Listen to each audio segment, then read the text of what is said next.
Buying used PC parts isn't always sunshine and rainbows. You always run the risks that a part could be either faulty or broken. But you can actually find some really great value among these things to put together some really cheap PCs. It's made it possible for me to do the same thing. So this is why I want to share my experience. In this video, I'm going to show you some of my wins and some of my losses to show you what buying used is really like. But before we cover my wins and my losses, let's talk about where we're making all these transactions, and that is on Facebook Marketplace. Facebook Marketplace is an excellent app full of lots of polite and honest, excellent people trying to sell you their cheap parts which are fully functional, all at a great low price. No, it's not. Facebook Marketplace isn't too bad.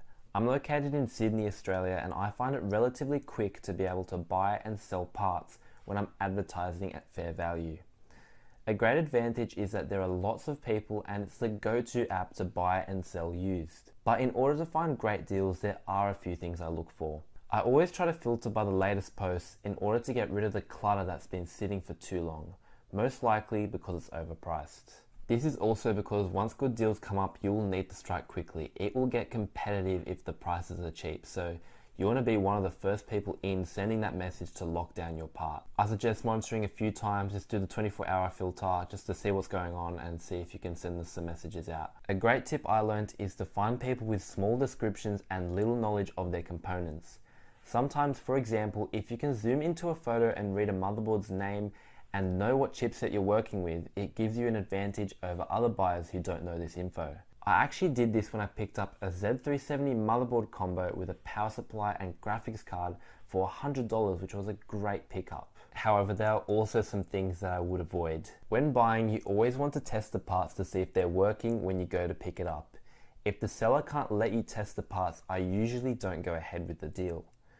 I usually tend to stay away from deals where you pick up expensive parts in public places because you can't track the seller down. Because if you go home and test the part and it's broken, they could just ghost you and then you're stuck with a faulty part and lost money. Usually when buying parts about over $100, I like to just make sure that they work and ask the seller if I can see it work, unless I've got it on really good authority or something that the seller's told me it will work. And if you're listing, I will be prepared to have a lot of patience because you just get a lot of messages, especially every time I do a gaming computer, I just get lots of messages, people putting out lots of feelers, really lowball offers, and you get the most random trade offers. It's so weird. But let's look at a few examples of the good deals I've picked up and how I was able to do that. I was able to get this 32GB kit of HyperX Predator RAM for $0.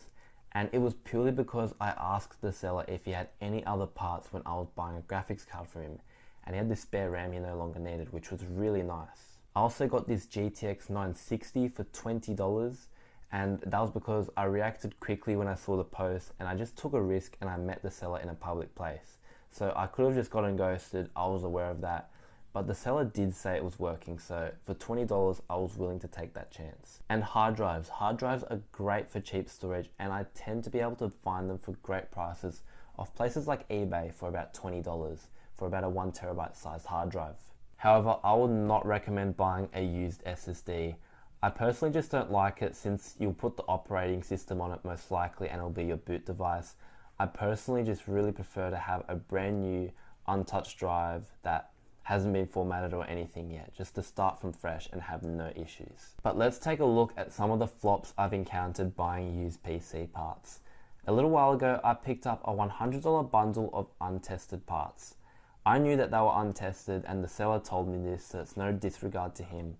And some of the parts were faulty and that's on me. I took the risk and I was well aware of it. I was able to sell off some parts really quickly just to offset the cost, which was pretty good, but ultimately there were still some faults in some of the parts I still had. Like this motherboard, a broken B365MH. It literally has no response and no reaction when trying to turn it on. Here we have everything wired up and ready to go. Power supply is switched on, so we're going to go ahead and jump the pins and see if we get a reaction. And we are on the correct pins. And let me tell you, we did not get any reaction. Power supply did not spin on at all. We are getting no monitor output as well. This is completely fried and gone. And this i5 9400. This was sad to me as the seller noted this CPU and it was my main attraction to the deal. And while it did work, I later realized it had a broken memory controller, so I couldn't populate all of the RAM slots. So now we're going to show you the i5-9400, a CPU with a broken memory controller, and what that looks like when you try to turn it on.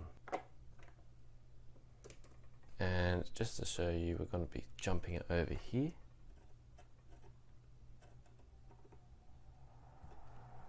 We've gotten a response from it.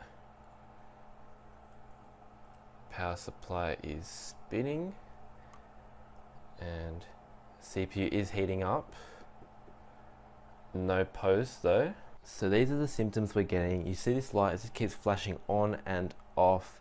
I actually was able to get this CPU to work with one stick of RAM. I believe it was in this third slot here, or the second, whatever you want to call it, but now it's just not working at all. So I'm guessing either maybe I've dropped it since last using this, because something is terribly wrong with it. See this light, it just keeps flashing between CPU and DRAM issues.